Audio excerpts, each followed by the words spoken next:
Velkommen til Godnathistorier. I aften dykker vi ned i en af de mest bizarre og tragiske sande kriminalsager i amerikansk historie. Forestil dig at være et uskyldigt pizzabud, fanget i et sindssygt plot med en tidsindstillet bombe om halsen.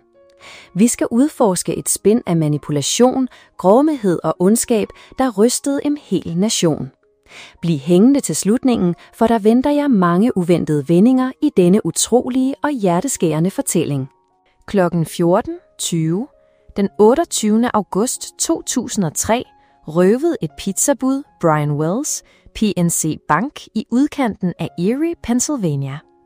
Han bar en hjemmelavet bombe om halsen, en Guess t-shirt og holdt et hjemmelavet skydevåben, der lignede en stok. Brian gik hen til bankmedarbejderne og rakte dem en seddel, hvor der stod: "Få fat i den medarbejder, der har adgang til bankboksen, og fyld denne taske med $250,000. Du har kun 15 minutter." Bankmedarbejderne forklarede, at de ikke kunne åbne boksen og kunne kun give ham de lidt over $800,000, de havde i kassen. Brian virkede rolig, tog pengene og forlod banken. Han snuppede en dag en slikkepind fra disken, inden han gik ud. 15 minutter senere blev Brian anholdt og lagt i håndjern på en parkeringsplads. Brian fortalte politiet, at han havde en hjemmelavet bombe om halsen, og at den kunne eksplodere når som helst. Politiet rettede deres våben mod ham og troede, at han blot troede. Men da politiet så timeren på bomben, løb de væk og tilkaldte bombepatruljen. Uheldigvis var bombepatruljen ikke i nærheden. Desuden måtte politiet afspærre området, hvilket forværrede trafikpropperne og forhindrede redningsmandskabet i at nå frem i tide.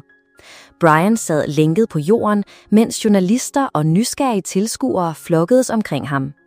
"Af hensyn til din sikkerhed, min herre, kom væk herfra." Han trak nøglen ud og startede timeren. Jeg hørte et klik, da han aktiverede den. "Den er ved at eksplodere. Jeg lyver ikke. Hvorfor kommer ingen og tager den af? Jeg har ikke meget tid. Han har indstillet timeren." 25 minutter senere begyndte bomben at bippe hurtigere og eksploderede pludselig og tog Brians liv lige foran nyhedskameraerne. Bombepatruljen ankom 3 minutter senere, men det var allerede for sent.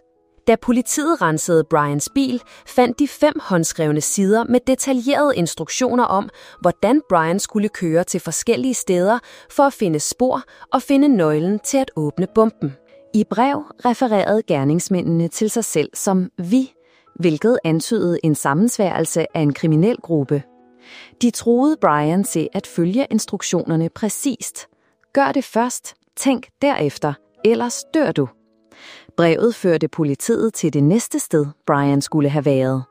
Det var en afsidesliggende sti tæt på motorvejen. De fandt en snor med ordet Vietnam bundet til et træ. Politiet så en blå varevogn, der overvågede fra afstand. Føreren af bilen måtte have været den, der efterlod sporene til Brian og ventede på, at han skulle komme og aflevere pengene. Men da føreren så politiet, vidste han, at planen var mislykket, og skyndte sig at dreje bilen og forsvinde. Politiet forsøgte at følge alle instruktionerne i brevet.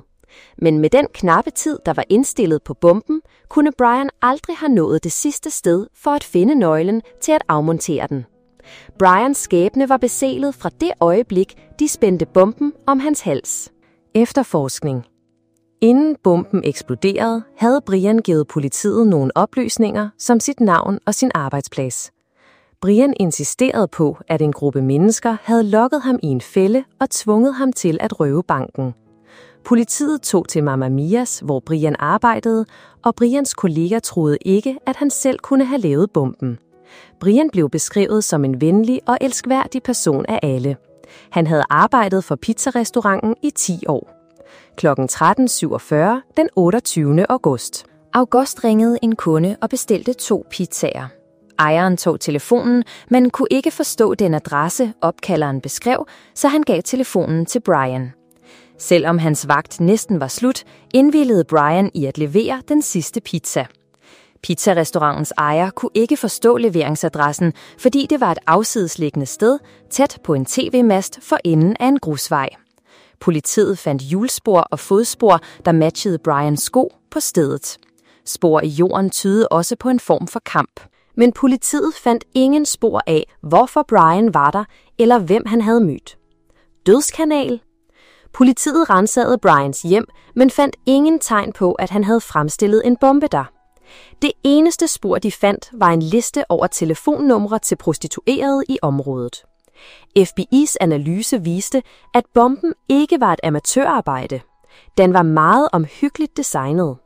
Enhver, der havde fremstillet denne anordning, måtte være usædvanligt intelligent, dygtig og have viden om elektronik. Bomben bestod af 2 dele. En metalkrave med 4 nøglehuller og en jernkasse fyldt med sprængstof.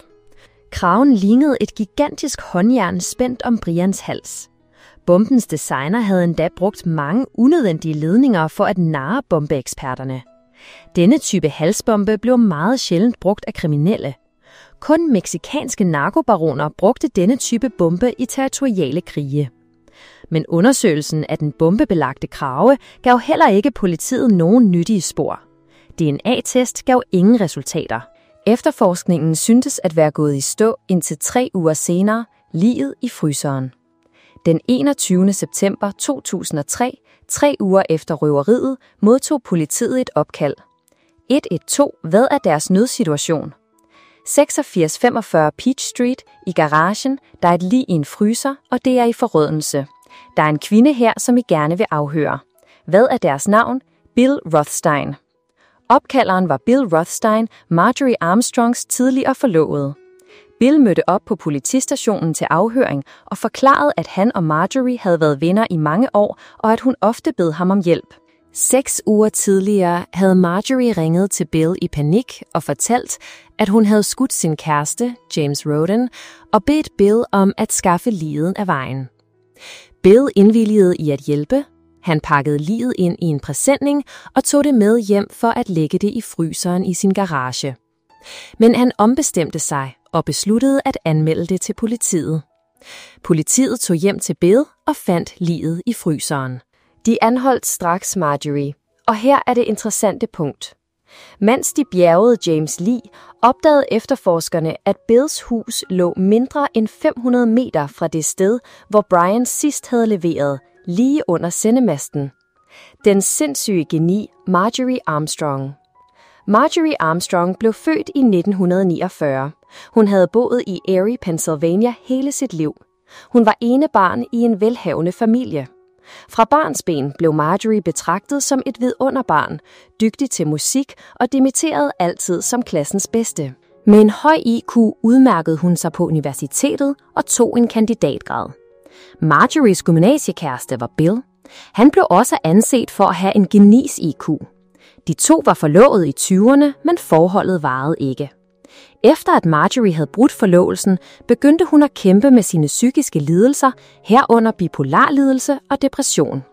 I 1994 myrdede hun sin næste kæreste, Robert, mens han sov. Marjorie skød ham 6 gange. Marjorie blev senere frifundet, fordi retten mente, det var selvforsvar. I 1990 giftede Marjorie sig med sin næste kæreste. Men blot 2 år senere, i 1992, mens Marjorie passede Richard på et hospital, faldt han pludselig, slog hovedet mod en væg og døde af hjerneblødning. Marjorie gav hospitalet skylden, og der blev ikke foretaget yderligere undersøgelser.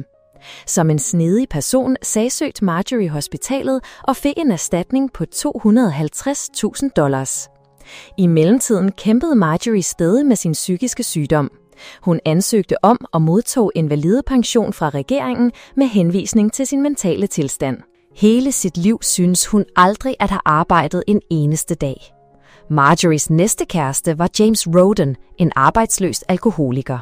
De boede sammen i 9 år, og alle bemærkede, at James var en svag mand, der altid blev manipuleret af Marjorie. I august 2003, efter et skænderi, skød hun James Roden, og liget i fryseren var ham. Den sindssyge geni Bill Rothstein. Marjorie nægtede at tale med efterforskerne, men Bill var meget snakkesalig og virkede entusiastisk med at samarbejde med politiet. Bill fortalte FBI-agenterne, at han var den klogeste i rummet, og fortalte om sin imponerende akademiske baggrund. Bill havde en grad i elektroingeniørfaget, og han havde tidligere været naturfagslærer med speciale i robotik. Ved at prale indrømmede Bill utilsigtet over for politiet, at han passede profilen for en person, der kunne fremstille den hjemmelavede bombe, de ledte efter. Bill tillod endda detektiveren at komme hjem til ham for at beskrive, hvordan han hjalp Marjorie med at skaffe liget af vejen. Ligesom Marjories hus var Bills hjem lige så rodet. Kort tid efter blev Bill diagnosticeret med terminalkræft. Efterforskerne forsøgte at få en tilståelse fra Bill på hans sygeleje, men han døde uden at give nogen nyttige spor. I slutningen af 2004 blev Marjorie erklæret psykisk stabil nok til at møde i retten. Hun erkendte sig skyldig i mordet på James Roden og blev idømt 20 års fængsel. Hun talte uafbrudt, virkende psykisk syg. Men FBI-agenterne vurderede, at hun fuldt ud kontrollerede sine ord og var en mester i at manipulere andres psykologi. Hun indrømmede ingen involvering i bankrøveriet og Brians død, men pralede over for sine medfanger om, hvordan hun havde orkestreret røveriet. Marjories medfanger rapporterede dette til politiet, men politiet tog det ikke alvorligt, da de mente, at fangeudsangen ikke havde stor værdi. I denne periode fandt politiet også 2 nye navne, Floyd og Ken Barnes. Før røveriet boede Bill sammen med en ven ved navn Floyd. Han var en straffefange, der var tiltalt for voldtægt af en mindreårig. Men umiddelbart efter røveriet flyttede Floyd et andet sted hen og blev anholdt. Politiet opsøgte Floyd i fængslet, og han indrømmede at have været vidne til, at Bill, Ken og Marjorie tvang Brian med et våben og spændte bomben om hans hals. Dog nægtede Floyd enhver anden involvering i deres plan. Mens politiet ikke fik meget ud af Floyd, var Kens tilståelse afgørende for at opklare sagen. Ken var en fælles ven af Marjorie og Bill. Han virkede ekscentrisk, men var intelligent og en pensioneret tv-reparatør. Ken var også en narkohandler.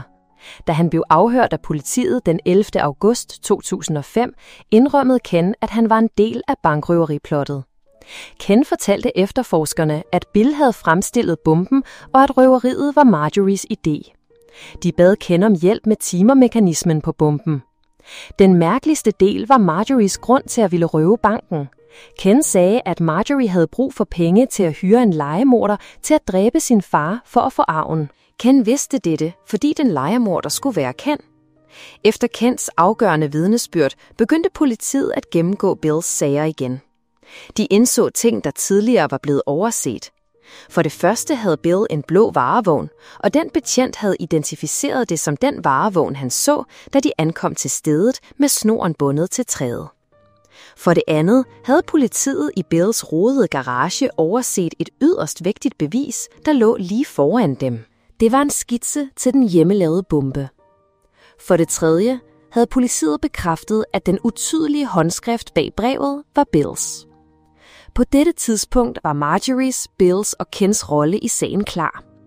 Men Brians rolle i denne sag var stadig et stridspunkt. Nogen mente, at Brian var et offer, men samtidig også en medskyldig.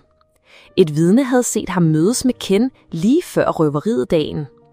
Politiet troede, at Brian var blevet lokket til at samarbejde om bankrøveriet, fordi han troede, at bomben var falsk. Dette forklarede Brians mærkeligt rolige holdning i begyndelsen af røveriet. Først da han blev lagt i håndjern, og bomben begyndte at bippe uafbrudt, indså Brian, at han var blevet narret. Denne konklusion gjorde Brians familie rasende, og mange var uenige. Han vidste intet.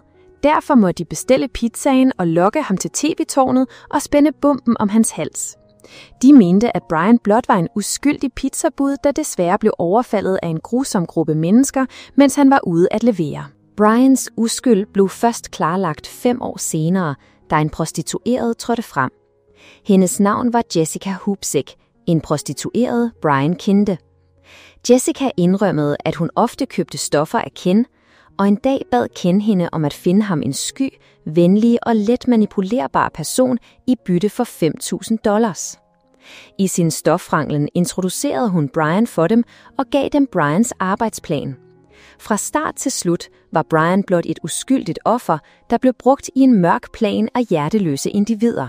Jessica sagde, at dette ville plage hende resten af livet. Den 3. september 2008 blev Ken dømt for bankrøveri, mens han allerede afsonede en dom for narkohandel. Han blev idømt 45 års fængsel. Den 1. november 2010 blev Marjorie også dømt som hjernen bag Brian Wells-sagen og idømt livsvarigt fængsel, mens hun allerede afsonede en dom for mordet på James Roden. Marjorie døde i fængslet af brystkræft i 2017, og Ken døde af lungekræft i 2019. Og sådan slutter en af de mest foruroligende og komplekse kriminalsager, der nogensinde er blevet efterforsket. Brian Wills skæbne var et tragisk resultat af ondskab og manipulation, der fortsat vækker debat den dag i dag. Hvad tænker I om denne sag? Var Brian et villigt offer eller et uskyldigt offer? Del jeres tanker i kommentarfeltet nedenfor.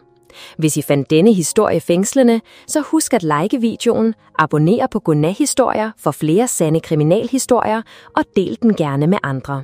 Pas godt på jer selv og sov godt.